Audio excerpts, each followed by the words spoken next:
വിശദമായ വാർത്തകൾ നോക്കാം. എൻഡോസൾഫാൻ ദുരിതബാധിതരായ അഞ്ജലിയുടെ പഠനം മുടങ്ങി. ജീവനക്കാർ കുറവായതിനാൽ കുട്ടിയെ ശ്രദ്ധിക്കാൻ സാധിക്കുന്നില്ല എന്ന കാരണം പറഞ്ഞാണ് അഞ്ജലിയെ സ്പെഷ്യൽ സ്കൂളിൽ നിന്ന് ഒഴിവാക്കിയത്. എൻഡോസൾഫാൻ ദുരിതബാധിതയായ അഞ്ജലിയെ ഇരുമ്പഴിയിലുള്ള മുറിയിൽ താഴിട്ട് പൂട്ടിയാണ് അമ്മ രാജേശ്വരി ജോലിക്ക് പോകുന്നത്. എൻഡോസൾഫാൻ ദുരിതബാധിതയായ അഞ്ജലിയെ ഇല്ലാത്ത പണം മുടക്കിയാണ് അമ്മ ചെങ്കള ഉജ്ജംകോട് കല്ലക്കട്ടയിലെ രാജേശ്വരി സ്കൂളിലേക്ക് വിട്ടിരുന്നത്. 2 വർഷമായി ഈ സ്കൂളിൽ പഠനം തുടർന്നു വരികയായിരുന്നു. അവധി കഴിഞ്ഞ് സ്കൂൾ തുറന്നപ്പോൾ പതിവ് പോലെ സ്കൂളിലേക്ക് പോയി. 3-ാം ദിവസം നാളെ മുതൽ കുട്ടിയെ അയക്കേണ്ടതില്ലെന്ന് അധികൃതർ രാജേശ്വരിയെ അറിയിച്ചു. അഞ്ജലി ചില സമയങ്ങളിൽ മറ്റു കുട്ടികളെ ഉപദ്രവിക്കുന്നുണ്ടെന്നായിരുന്നു കാരണം. നേരത്തെ ഉണ്ടായിരുന്ന ഒരു അധ്യാപിക പിരിഞ്ഞുപോയെന്നും അതുകൊണ്ട് ജീവനക്കാർ കുറവായതിനാൽ ശ്രദ്ധിക്കാൻ സാധിക്കുന്നില്ലെന്നും പറഞ്ഞാണ് അധികൃതർ അഞ്ജലിയെ മാറ്റി നിർത്തിയത്. 6000 രൂപ വാഹന വാടക നൽകിയാണ് അഞ്ജലിയെ സ്കൂളിലേക്ക് അയച്ചിരുന്നത്. 2 വർഷമായി പോകുന്നത്. ചെറുപ്പത്തിൽ 3 വയസ്സിൽ തന്നെ പ്രകൃതിയിൽ പോയിക്കൊണ്ടുണ്ടായത്. ഗഡ്ഡയിൽ കുറച്ച് വയലുണ്ടായിട്ട് അവൾ വീട്ടിൽ തന്നെ ആയിട്ടുണ്ടായി. ഇപ്പോൾ 2 വർഷമായി പ്രകൃതി സ്കൂളിൽ പോകുന്നത്. ഇപ്പോൾ ഈ ജൂൺ 1 അവൾ സ്കൂളിൽ പോയി. ജൂൺ 3 അവർ പറഞ്ഞു സ്കൂളിലൊക്കെ വേണ്ട അഞ്ജലി എന്ന് പറഞ്ഞിട്ട്, എന്തോ ചെറിയൊരു വയലുണ്ടായി കുട്ടിയെന്ന് പറഞ്ഞിട്ട് അവരിപ്പോൾ വേണ്ടെന്ന് തീർമാനിച്ചിട്ട് കുട്ടീനെ ഇപ്പോൾ സ്കൂളിൽ വിടാൻ പറ്റുന്നില്ല. ഇപ്പോൾ കുട്ടിക്ക് സ്കൂളില്ലാതെ വലിയൊരു ബുദ്ധിമുട്ടിൽ ഞാനുണ്ട്. എൻഡോസൾഫാൻ ദുരിതബാധിതരായ കുട്ടികൾ പഠിക്കുന്ന ബഡ് സ്കൂൾ ചെങ്കള പഞ്ചായത്തിൽ ഇല്ലാത്തതിനാലാണ് സ്വകാര്യ സ്കൂളിനെ ആശ്രയിച്ചിരുന്നത്. ബോവിക്കാനം ബഡ് സ്കൂളിലേക്ക് അയക്കാമെന്ന് വെച്ചാൽ ഓട്ടോറിക്ഷ വാടക താങ്ങാൻ ഇവർക്ക് കഴിയില്ല. കുടുംബശ്രീ വഴി കാസർഗോഡ് കോടതിയിൽ ലഭിച്ച താൽക്കാലിക ജോലിയാണ് രാജേശ്വരിയുടെ വരുമാനം. ജോലിക്ക് പോകുമ്പോൾ മകളെ മുറിയിലാക്കി പൂട്ടിയാണ് പോകുന്നത്. ഇവർക്ക് പുറമെ പ്രായമായ അമ്മ മാത്രമാണ് വീട്ടിലുള്ളത്. സ്കൂൾ അധികൃതർ വാതിലടച്ചതോടെ ഈ അമ്മയുടെ പ്രതീക്ഷകൾ കൂടിയാണ് കൊട്ടിയടയ്ക്കപ്പെട്ടിരിക്കുന്നത്. ന്യൂസ് 18 കാസർഗോഡ്. കൊല്ലം കൊട്ടാരക്കരയിൽ 4 ബസ് ജീവനക്കാർ അറസ്റ്റിൽ. മദ്യപിച്ച് ജോലി ചെയ്തവരാണ് പിടിയിലായത്. കൊല്ലം റൂറൽ ജില്ലാ പോലീസ് മേധാവിയുടെ നിർദ്ദേശപ്രകാരമായിരുന്നു പരിശോധന. ശരണ്യ, വിഷ്ണുമായ, സജിത്ത, മൂൺ ലൈറ്റ് എന്നീ ബസ്സുകളിലെ ജീവനക്കാരാണ് പിടിയിലായത്.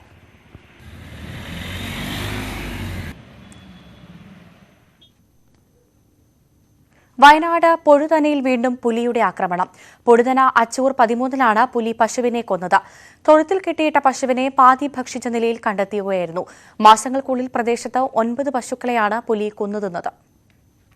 തോട്ടം മേഖലയായ അച്ചൂരിലെ ജനവാസ കേന്ദ്രത്തിലാണ് പുലിയുടെ ആക്രമണം.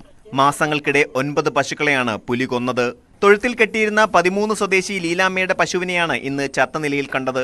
ഇവിടെ ഞങ്ങൾ തോട്ടം മേഖലയിൽ ജോലി ചെയ്യുന്നവരാണ്. രാവിലെ 6 മണിക്ക് ജോലിക്ക് പോണതാണ്. കാടുകളിൽ തിങ്ങി പാർക്കുന്ന അടുക്കള ഭാഗത്താണ് പുലി വന്നിട്ടുള്ളത്. അതുകൊണ്ട് 4 ഭാഗമുള്ള കാടുകളും ഞങ്ങൾക്കൊന്ന് വെട്ടി ശരിയാക്കി തരണം. അതുകൊണ്ട് ഞങ്ങൾക്ക് ഭയങ്കര പേടിയിലാണ് ഞങ്ങളിപ്പോൾ ഇവിടെ ജീവിക്കുന്നത്. ഇനിയിപ്പോൾ വൈകുന്നേരം പശുവിനെ കെട്ടണമെങ്കിൽ തന്നെ എനിക്ക് പേടിയാ. പുലി സാന്നിധ്യം സ്ഥിരീകരിച്ചതോടെ നാട്ടുകാർ ആശങ്കയിലാണ്. ജോലിക്ക് പോകാൻ കഴിയാത്ത അവസ്ഥയിലാണ് തൊഴിലാളികൾ. ഈ 9 പശുവിനെ പിടിക്കുമ്പോൾ ഫോറസ്റ്റുകാരെ അറിയിക്കുക, അവർ വന്ന് നോക്കുക, പിന്നെ ക്യാമറ വെക്കുക, കൂട് വെക്കാന്ന് പറഞ്ഞിട്ട് പോവാന്നല്ലാതെ പിന്നെ അവർ എൻ്റെ അറിവിലൂടെ ഒരു ക്യാമറയും കൂടൊന്നും വെച്ച് നമ്മൾ കണ്ടിട്ടില്ല. അന്ന് വിളിച്ച് വരുമ്പോൾ രാവിലെ ഒരു ഫോർമാലിറ്റി അവർ വന്ന് നോക്കും, എന്നിട്ട് അവരങ്ങ് പോകും. പിന്നെ അത് അങ്ങനെ ആക്കാം ഇങ്ങനെ ആക്കാന്ന് പറയും. അല്ലാതെ ഒരു നടപടിയായിട്ട് ഇന്നവരെ അവരൊന്നും ചെയ്തതായിട്ട് നമ്മൾ കണ്ടിട്ടില്ല. വനം വകുപ്പ് പുലിയെ പിടിക്കാനോ ജനങ്ങളുടെ സുരക്ഷ ഉറപ്പാക്കാനോ ഒരു നടപടിയും സ്വീകരിക്കുന്നില്ലെന്നാണ് നാട്ടുകാർ ആരോപിക്കുന്നത്. ക്യാമറകളും കൂടും സ്ഥാപിച്ച് പുലിയെ പിടികൂടാനുള്ള നടപടി വേണമെന്നാണ് നാട്ടുകാരുടെ ആവശ്യം. ന്യൂസ് 18 വയനാട്. പാതിരാത്രിയിൽ നടുറോട്ടിൽ കിടന്നുറങ്ങുന്ന കാട്ടാനയുടെ ഉറക്കമാണിപ്പോൾ സോഷ്യൽ മീഡിയയിൽ വൈറലാകുന്നത്. ദേശീയപാത 726-ലാണ് ഈ സുഖശയനം. കാട്ടാനക്കൂട്ടം റോഡ് മുറിച്ചു കടക്കുന്നതിനിടയിലാണ് സംഘത്തിലൊരാന നടുറോട്ടിൽ കിടന്നുറങ്ങുന്നതിന്റെ ദൃശ്യങ്ങൾ സമൂഹ മാധ്യമങ്ങളിൽ വൈറലായിരിക്കുന്നത്.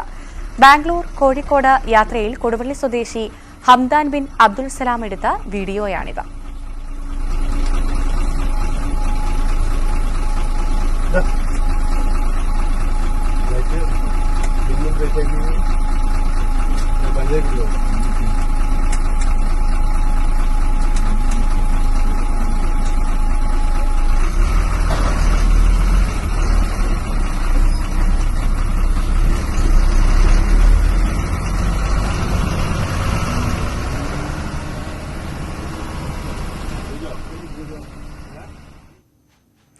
മൂന്നാറിൽ വീണ്ടും പടയപ്പയുടെ ആക്രമണം.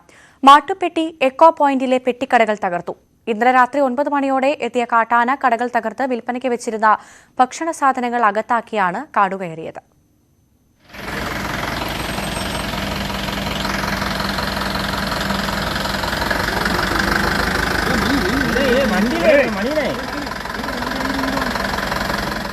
ഒരു മാസത്തിനിടെ രണ്ടാം തവണയാണ് വിനോദസഞ്ചാരികൾ ഏറെ എത്തുന്ന എക്കോ പോയിന്റിൽ കാട്ടാനകൾ ഇറങ്ങുന്നത്.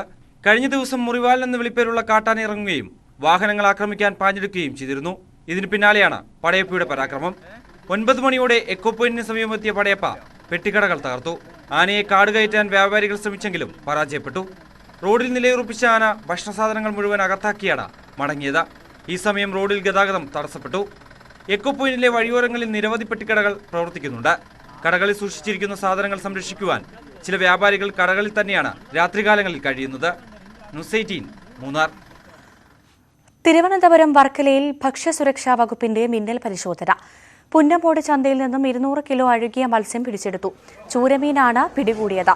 പഴകിയ മത്സ്യങ്ങളിൽ മണൽ വിതറി വിൽപ്പന നടത്തുന്നതായും പരാതി ലഭിച്ചിരുന്നു. പിടിച്ചെടുത്ത മീൻ നശിപ്പിക്കുന്നതിനായി വർക്കല നഗരസഭയ്ക്ക് കൈമാറി. വർക്കല വിനോദസഞ്ചാര മേഖലയിലെ റെസ്റ്റോറന്റുകളിലും മിന്നൽ പരിശോധന നടത്തി. മലപ്പുറത്ത് പനി ബാധിച്ച് ഇന്ന് 2 മരണം. ഡെങ്കിപ്പനി ബാധിച്ച് ചികിത്സയിലിരുന്ന പോരൂർ സ്വദേശി സക്കീർ ഹുസൈനാണ് വൈകിട്ട് മരിച്ചത്. പനി ബാധിച്ച 13-കാരനും ഇന്ന് മരണമടഞ്ഞു. കുറ്റിപ്പുറം സ്വദേശി ദാസന്റെ മകൻ ഗോകുലായിരുന്നു മരിച്ചത്. പനി ബാധിച്ച് ഗോകുലിനെ ഇന്നലെ ആശുപത്രിയിൽ പ്രവേശിപ്പിച്ചിരുന്നു. സംസ്ഥാനത്ത് ഇന്നലെ ഒറ്റ ദിവസം 10,000-ലേറെ പേർ ചികിത്സ തേടിയെന്നാണ് അനൌദ്യോഗിക കണക്കുകൾ പറയുന്നത്. 18 ദിവസത്തിനിടെ പനി ബാധിച്ചവരുടെ എണ്ണം 1.5 ലക്ഷം കടന്നു. ഇന്നലെ പത്തനംതിട്ടയിൽ 2 പേർ എലിപ്പനി ബാധിച്ചു മരിച്ചു.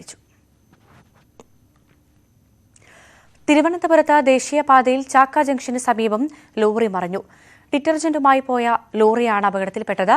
ടയർ പൊട്ടിയതിനെ തുടർന്ന് നിയന്ത്രണം വിട്ട ലോറി തലകീഴായി മറിയുകയായിരുന്നു.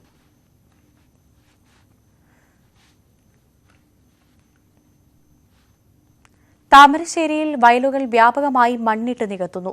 അവധി ദിവസങ്ങളിലും അർദ്ധരാത്രിയിലുമാണ് പ്രധാനമായും വയലുകൾ മണ്ണിട്ട് നികത്തുന്നത്. പരപ്പൻപൊയിലും അണ്ടോണയിലും വയൽ നികത്തുകയായിരുന്ന 2 ലോറികൾ റവന്യൂ സ്ക്വാഡ് പിടിച്ചെടുത്തിരുന്നു. കോഴിക്കോട് ബംഗളൂരു ദേശീയപാതയോരത്ത് താഴെ പരപ്പൻപൊയിലിൽ വർഷങ്ങളായി വയൽ മണ്ണിട്ട് നികത്താനുള്ള ശ്രമം നടക്കുന്നുണ്ട്. പലപ്പോഴും റവന്യൂ ഉദ്യോഗസ്ഥർ ഇടപെട്ടിരുന്നുവെങ്കിലും വയൽ നികത്തൽ തുടരുകയാണ്. അർദ്ധരാത്രിയിലും ഒഴിവു ദിവസങ്ങളിലുമാണ് വയൽ നികത്തുന്നത്. കെട്ടിടത്തിന്റെ അവശിഷ്ടങ്ങൾ ഉൾപ്പെടെയാണ് ഇവിടെ തള്ളുന്നത്. ഇന്നലെ വയലിൽ തള്ളാൻ കെട്ടിടാവശിഷ്ടങ്ങളുമായി എത്തിയ ടിപ്പർ ലോറി റവന്യൂ സ്ക്വാഡ് പിടിച്ചെടുത്തു. താമരശ്ശേരി വരട്ടിയാക്ക് റോഡിലെ നവീകരണത്തിന്റെ മറവിൽ അണ്ടോണയിൽ വൻതോതിലാണ് വയൽ നികത്തുന്നത്. അണ്ടോണ പാലത്തിന് സമീപത്താണ് മാസങ്ങളായി ലോഡ് കണക്കിന് മണ്ണ് വയലിൽ തള്ളുന്നത്. അണ്ടോണ സ്കൂളിനോട് ചേർന്ന് വെള്ളം കെട്ടിക്കിടക്കുന്ന വയലാണ് മണ്ണിട്ട് നികത്തുന്നത്. നാട്ടുകാരുടെ പരാതിയെ തുടർന്ന് റവന്യൂ സ്ക്വാഡ് നടത്തിയ പരിശോധനയിൽ വയലിൽ തള്ളാൻ മണ്ണുമായി എത്തിയ ടിപ്പർ ലോറി പിടിച്ചെടുത്തു. റോഡിന്റെ പ്രവൃത്തി നടത്തുന്ന ബാബ കൺസ്ട്രക്ഷൻസ് കമ്പനിയുടെ ഗോവ രജിസ്ട്രേഷനുള്ള GA 5T6899 നമ്പർ ടിപ്പറാണ് പിടിച്ചെടുത്തത്. ടിപ്പറുകൾ RTOയ്ക്ക് കൈമാറുമെന്ന് തഹസിൽദാർ അറിയിച്ചു. ന്യൂസ് 18 താമരശ്ശേരി. മലപ്പുറം തിരൂർ ടൗണിൽ കൊലപാതകം. തിരൂർ ബസ് സ്റ്റാൻഡിന് സമീപം യുവാവിനെ കല്ലുകൊണ്ട് തലക്കടിച്ച് കൊലപ്പെടുത്തി. നിരവധി ക്രിമിനൽ കേസുകളിൽ പ്രതിയായ പറവണ്ണ സ്വദേശി ആദമാണ് കൊല്ലപ്പെട്ടത്. കെട്ടിട വരാന്തയിലാണ് രക്തം വാർന്ന നിലയിൽ ഇയാളെ കണ്ടെത്തിയത്.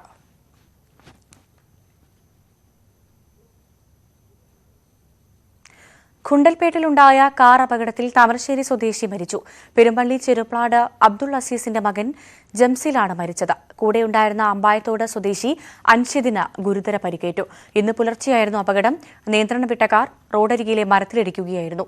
ഇരുവരെയും ഉടൻ തന്നെ ഗുണ്ടൽപേട്ടിലെ ആശുപത്രിയിൽ എത്തിച്ചെങ്കിലും ജംസിൽ മരിച്ചിരുന്നു. ഇടുക്കി ചിന്നക്കനാലിൽ നാട്ടുകാരുടെ സ്വൈര്യം കെടുത്തി കുരങ്ങന്മാർ. കൂട്ടത്തോടെ കൃഷിയിടത്തിലും വീടുകളിലും എത്തുന്ന കുരങ്ങന്മാർ വ്യാപക നാശമാണ് വരുത്തിവെക്കുന്നത്. സൂര്യനെല്ലി, ചിന്നക്കനാൽ മേഖലകളിലാണ് കുരങ്ങന്മാരുടെ ശല്യം രൂക്ഷമായിരിക്കുന്നത്. വീടുകളുടെ ജനാലകളിലൂടെയും മേൽക്കൂരയിലെ ഓട് തകർത്തും അകത്ത് കടക്കുന്ന ഇവ അരിയും സാധനങ്ങളും വസ്ത്രങ്ങളും നശിപ്പിക്കും. കൃഷിയിടങ്ങളിൽ ഇറങ്ങുന്ന കുരങ്ങന്മാർ ഏലച്ചെടികളുടെ തണ്ട് നശിപ്പിച്ച് നീര് കുടിക്കും.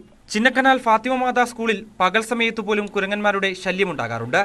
ക്ലാസ് മുറികളിലെ ജനാലകൾ തുറന്നാൽ ഇവ അകത്ത് കിടക്കും. ഉച്ചഭക്ഷണവും തട്ടിയെടുക്കാറുണ്ട്. இங்கே குரங்கு சல்லியம் ரொம்ப கூடுதல் தான். ஏன்னு சொன்னால் இங்கே உள்ள வீடுகள் எல்லாம் நம்ம இப்போ வெயில் நேரத்தில் ஜன்னலெல்லாம் திறந்து போடவே முடியாது. ஜன்னலெல்லாம் திறந்து போட்டுச்சுன்னா உடனே வீட்டுக்குள்ளே வந்து வீட்டில் இருக்கிற காய்கறிகள் எல்லாம் சாப்பிட்ருது. அதே மாதிரி இங்கே ஸ்கூல்களில் இருந்தாலும் சரி ஜன்னலெல்லாம் திறந்து போட்டு நம்ம பாடம்லாம் நடத்த முடியல. காற்றே உள்ளே ஏற மாட்டேங்குது. சின்ன சின்ன குரங்கு எல்லாம் உள்ளே வந்து இங்கே புக்ஸ் ஏதாவது வச்சுட்டு போனோம்னா அதெல்லாம் கடிச்சு போட்டுருது. உச்சபட்சணம் கொடுக்கும்போதா இருந்தாலும் சரி பிள்ளைங்க கையில் இருந்து வர சாப்பாடு தட்டி பறித்து சாப்பிட்டுட்டு போகிற சூழ்நிலைகள் എല്ലാം ഇங்கே பார்க்குறோம். ഉച്ചഭക്ഷണം ഒരുക്കുന്നതിനായി സൂക്ഷിച്ചിരിക്കുന്ന സാധനങ്ങൾ നശിപ്പിക്കുന്നതും പതിവാണ്. പച്ചക്കറിയും പലചരക്ക് സാധനങ്ങളും എടുത്തുകൊണ്ടുപോകും. மதிய நேரத்தில் நம்மளுக்கு பிள்ளைங்களுக்கு மதிய உணவு கொடுக்கக்கூடிய வேளையில் இந்த குரங்குகளோட தொல்லை அதிகமாக இருக்குது. அது மாத்திரம் இல்லை, இப்போ நம்ம வென்டிலேஷன் நிறைய வச்சுருக்கிறோம். இது வழியாக குரங்குகள் என்னவாயிடுதுன்னா கிளாஸ் ரூமுகளுக்குள்ளே வர தொடங்கிடுது. இப்போ இங்கே நாங்கள் மதிய உணவுக்குள்ளே காய்கறிகளையோ அரிசியோ எதையும் வைக்க முடியறதில்ல. எல்லாம் உள்ளே அதுகளை எல்லாம் வேஸ்ட் ஆக்கிடுது. அதனால எவ்வளவோ நம்ம இதுக்குள்ள കംപ്ലൈന്റുകൾ കൊടുത്തിരുന്നோம். ഒന്നും இதுக்குள்ள നടപടികൾ ആകല. കുട്ടികൾക്ക് നേരെ കുരങ്ങുകളുടെ ആക്രമണം ഉണ്ടാകുമോ എന്ന ആശങ്കയിലാണ് അധ്യാപകരും രക്ഷിതാക്കളും. വാനരശല്യത്തിന് പരിഹാരം ആവശ്യപ്പെട്ട നിരവധി പരാതികൾ നൽകിയിട്ടും നടപടി സ്വീകരിക്കുന്നില്ലെന്നാണ് നാട്ടുകാരുടെ ആരോപണം. ന്യൂസ് 18 ഇടുക്കി. തിരുവനന്തപുരം കാട്ടാക്കടയിൽ നിർത്തിയിട്ടിരുന്ന ഓട്ടോ ടാക്സിയിൽ നിന്നും 16 ലിറ്റർ ചാരായം പിടികൂടി. വഴിയരികിൽ സംശയാസ്പദമായ സാഹചര്യത്തിൽ കണ്ട ഓട്ടോ ടാക്സിയിലാണ് പരിശോധന നടത്തിയത്. കനാസുകളിലും 2 കുപ്പികളിലുമായി 16 ലിറ്റർ ചാരായം സൂക്ഷിച്ചിരുന്നു. ഇനി കാർഷിക കേരളം.